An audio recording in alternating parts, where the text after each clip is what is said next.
सम्मिश्र संख्या नाम के इस चैप्टर की विविध प्रश्नावली हम लोग कर रहे हैं और 10 सवाल कर चुके हैं। आज 11वां सवाल करते हैं। पिछले वीडियोज़ में 10 सवालों को मैंने आपके सामने हल किया है। आज 11वां सवाल क्या कहता है, यदि a plus i b equal to x plus i का whole square upon 2x square plus 1, तो सिद्ध कीजिए कि a square plus b square is equal to x square plus 1 का whole square upon 2x square plus 1 का whole square. अब ये दिया है, यह सिद्ध करना है। बहुत सही, चलिए तो हमने मान लिया a प्लस आई बी बराबर ये है, यानी कि मैं इसको एक बार फिर से लिख लूँगा, a plus i b equal to x plus i का whole square upon 2x square plus 1, ये दिया हुआ है, समीकरण 1 मान लिया। अब अगर ये है तो इसका जो कंजुगेट करेंगे, मान लो ये माइनस आई भी किया, मैंने इधर चेंज किया, तो अगर इधर जो इमेजनरी पार्ट है ना वो माइनस किया है तो इधर भी करना पड़ता है, दोनों तरफ का करना पड़ेगा।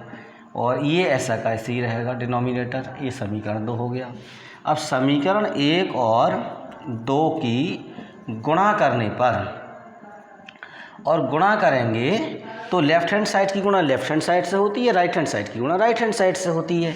तो a plus i b into a minus i b equal to x plus i का whole square upon 2x square plus 1 into x minus i का whole square upon 2x square plus 1।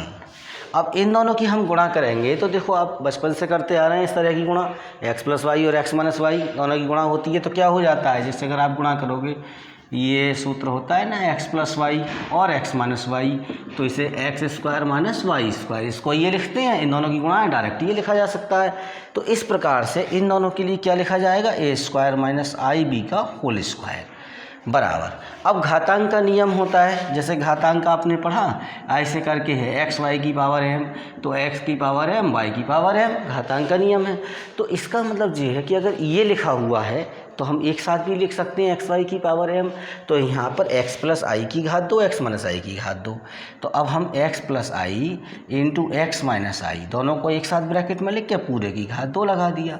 अब ये दोनों ब्रैकेट बिल्कुल समान हो गए तो ये 2x स्क्वायर प्लस 1 का होल स्क्वायर हो गया। अब यहाँ पर a स्क्वायर माइनस वही घातांक के नियम के हिसाब से दोनों को अलग अलग कर लिया, i square b square is equal to, अब ये ब्रैकेट के अंदर वही x plus y x minus i y वाले हो गए, तो x square minus i square और whole square upon 2x square plus 1 का होल स्क्वायर। ए स्क्वायर, ये आयोटा स्क्वायर है, इसकी वैल्यू -1 हो जाएगी, तो यहाँ पर ये प्लस कर लो, प्लस बी स्क्वायर हो गया, और इसकी वैल्यू फिर -1 लगेगी तो ये +1 हो जाएगा, एक्स स्क्वायर प्लस 1 का whole square upon 2x square plus 1 का होल स्क्वायर। तो आप देख सकते हैं इस प्रकार से यह जो सिद्ध करना था वो आपके सामने है, तो हम लिख देंगे इति सिद्धम, यही सिद्ध करना था। बोलने दो कोई और।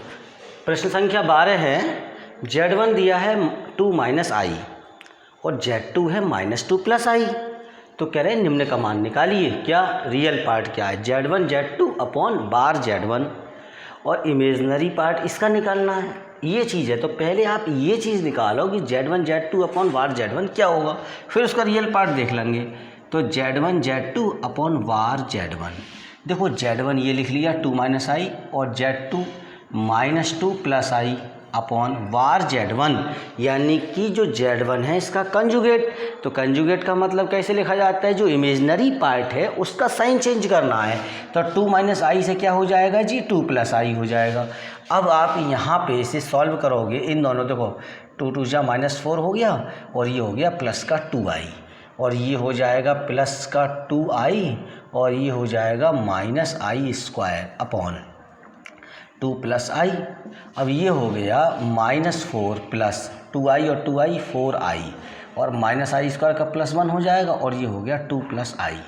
अब यहाँ इसको मैं यहाँ ले आता हूँ इधर से, तो ये हो गया -4 प्लस 1, तो -3 प्लस 4i अपॉन 2 प्लस आई। अब इस फ्रैक्शन को सॉल्व करना है मुझे, क्योंकि रियल पार्ट तो तब निकालूंगा ना जब स्टैंडर्ड फॉर्म में आ जाएगा, तो उसके लिए नीचे वाले के कंजुगेट से मल्टीप्लाई या डिवाइड करना, 2 माइनस आई 2 माइनस आई। तो अब क्या हो जाएगा, -3 2 जा 6 हो गया, -3 माइनस आई का मल्टीप्लाई किया +3i हो गया, +4i का +2 से मल्टीप्लाई किया 8i हो गया, और 4i का -i से किया -4i स्क्वायर अपॉन इन दोनों का मल्टीप्लाई करा 2 + i और 2 - i, तो ये हो जाएगा 2 का स्क्वायर माइनस i का स्क्वायर, -6 प्लस 8i और 3i दोनों हो गए 11i, और आई स्क्वायर की वैल्यू -1 हो गई, -4 से मल्टीप्लाई करोगे प्लस का 4 हो गया, अपॉन 2 का स्क्वायर 4 माइनस i स्क्वायर, -6 + 4 तो -2 हो गया, प्लस 11i अपॉन 4, आई स्क्वायर की वैल्यू -1 हो गई, +1, -2 + 11i अपॉन 4 and 1 5। अब इधर लिख लो ऐसे, -2/5 प्लस 11/5i, -2/5 और 11/5i। तो आप ये देखो, अब यहाँ पर इन्होंने कहा क्या, रियल ऑफ इसका, यानी रियल पार्ट निकलवाया है। तो ये जो निकल के आया चीज़ Z1 Z2 अपॉन बार Z1, इसका ये रियल पार्ट है और ये इमेजनरी पार्ट। तो इसलिए हम लिख देंगे real Z1 Z2 upon Z1 बार। तो रियल पार्ट क्या हो जाएगा, -2/5, ये चीज़ इस तरह आंसर हो जाएगा। देखिए सेकंड पार्ट है इमेजनरी ऑफ 1/Z1 और फिर वार Z1।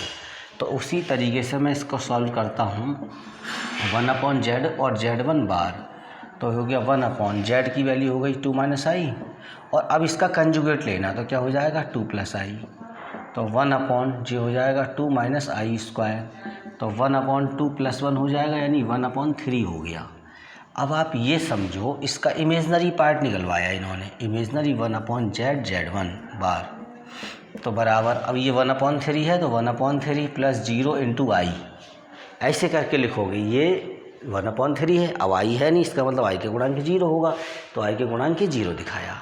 अब तो इमेज, ये तो मैंने स्टैंडर्ड फॉर्म में दिखा दिया, सॉरी, अब स्टैंडर्ड फॉर्म में दिखा दिया, तो अब इसका इमेजनरी पार्ट है ये, तो यही चीज़ हो गई Z Z1। तो इमेजनरी जो पार्ट देखोगे इसका Z Z1 बार, तो वो क्या हुआ, ये 0 है, ये वाला जो i का गुणांक होता है वो होता है इमेजनरी पार्ट। अगर इसका रियल पार्ट पूछा जाता तो 1/3 बोलते। तो इस प्रकार से यहाँ ये बात पूरी होती है। अब यहाँ पे 13वें प्रश्न में ही दिया है 1 + 2i पर 1 - 3i है, इसका मापांक और कोणांक ज्ञात करिए। तो देखो 1 + 2i अपॉन 1 - 3i। अब आपको सबसे पहले इसका मापांक या कोणांक निकालने के लिए इसको स्टैंडर्ड फॉर्म में लाना पड़ेगा। तो स्टैंडर्ड फॉर्म में लाना, 1 + 2i अपॉन 1 - 3i कैसे लाओगे, नीचे वाले के कंजुगेट से मल्टीप्लाई और डिवाइड करना। अब 1 से 1 multiply, 1 + 3i + 2i + 2 3 = 6i square, और ये हो जाएगा 1 का स्क्वायर - 3i का होल स्क्वायर। ये हो जाएगा 1 + 3i 2i 5i और -6, आई स्क्वायर की वैल्यू -1 लगा दी, यहाँ पे 6 हो गया। 1 - 3i का स्क्वायर करेंगे तो 9i स्क्वायर, और +1 - 6 -5 प्लस का 5i, 1 + 9 -5 + 5i अपॉन 9 + 1 10 हो गया। तो देखो ये हो गया -5/10 + 5i अपॉन 10, तो माइनस का 1/2 + 1/2i। इसको हमने सॉल्व किया, स्टैंडर्ड फॉर्म में ये आ गया। अब यहाँ से इसका अब सोचना ही है कि इसका मापांक निकालना है, तो अब यहाँ से आसानी हो गई। मापांक निकालना है, निकाल लीजिए। मापांक कैसे निकालोगे, √, जो रियल पार्ट होता है उसका स्क्वायर करते हो और जो इमेजनरी पार्ट होता है उसका स्क्वायर करते हो। ठीक है भैया, 1/4 + 1/4 कितना हो गया, 2/4 कितना हो गया, 1/2, तो 1/√2। इस प्रकार से ये मापांक हो गया। अब कोणांक निकालना है, तो कोणांक कैसे निकलेगा, देखो रियल पार्ट माइनस में है, इमेजनरी पार्ट प्लस में है। चिन्ह हुआ, अगर इसका हम कॉम्प्लेक्स नंबर का बिंदु के रूप में बनाएंगे तो -+, तो ये गया कहाँ, -+ आ गया सेकंड क्वाड्रेंट में। यहाँ पे सेकंड क्वाड्रेंट में आ गया। सेकंड क्वाड्रेंट में जो कोणांक होता है सेकंड क्वाड्रेंट में, तो इसका जी भाई ये तुम अल्फ़ा ये ले लोगे तो ये वाला हो गया पाई माइनस अल्फ़ा।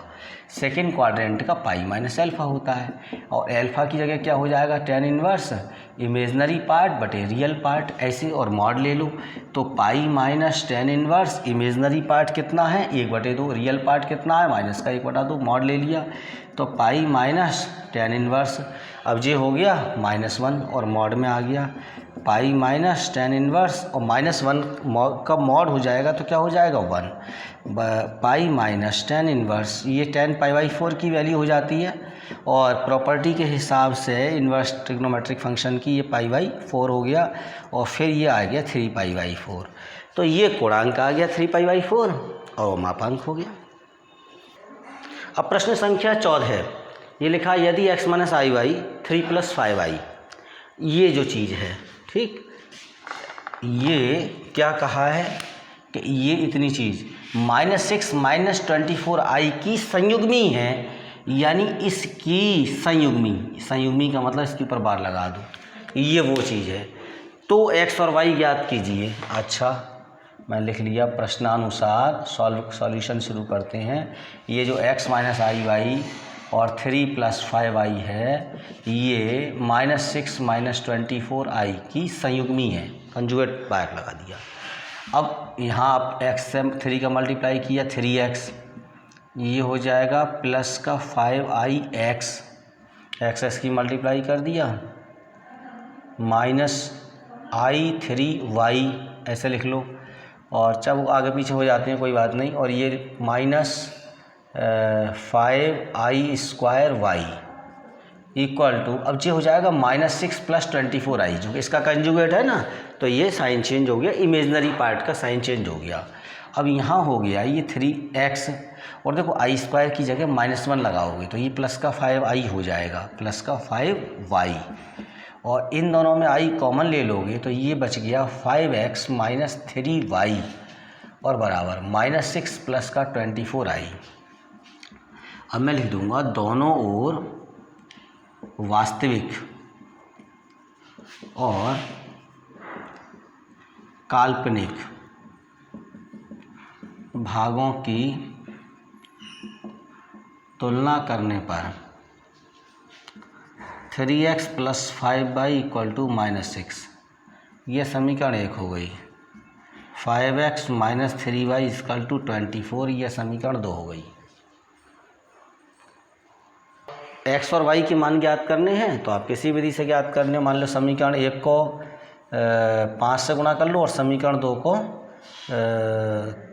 समीकरण 1 को 3 से गुणा कर लो, और समीकरण 2 को 5 से गुणा करके और जोड़ने पर ऐसे करके लिख लेंगे। तो 3 × 3 = 9x + 3 × 5 = 15y, 3 × 6 = 18, 5 से 5 = 25x, माइनस का 5 × 3 = 15y, 5 × 20 का 0, असल 2 5 10 2 12 120 हो गए। दोनों को जोड़ेंगे तो ये कैंसिल हो जाएगा, 25 और 9 34x हो गए, ये बचा 102, तो x बराबर 102 बटे 34 हो गए। ये 3 बार चले जाएंगे, 3 चौक बार है का 2 हासिल गए, 3 के 9 और 1 10, तो x बराबर 3 हो गया। जब x का मान 3 हो गया, अब इसको समीकरण 1 में रख सकते हो आप, समीकरण 1 से, तो x का मान यहाँ रख देंगे, तो ये 3 × 3 = 9 + 5y बराबर -6, 5y बराबर -6 - 9, 5y बराबर -15 और y बराबर -3। तो जैसे कहा ना x और y के मान निकालिए, आपके सामने है। अब ऐसे ही कहा है इसका मापांक ज्ञात कीजिए, तो पहले इसको सॉल्व कर लें। हम ऐसा कर लेते हैं, चलो एलसीएम ले लें, 1 - i 1 + i, तो 1 + i का होल स्क्वायर हो गया, -1 - i का होल स्क्वायर हो गया। 2 बार को माइनस, एक बार जोड़ दो एक बार घटा दो, तो 1 + i + 1 - i, और फिर इसमें से घटा देंगे 1 + i - 1 + i, इन दोनों की गुणा कर दो तो 1 - i²।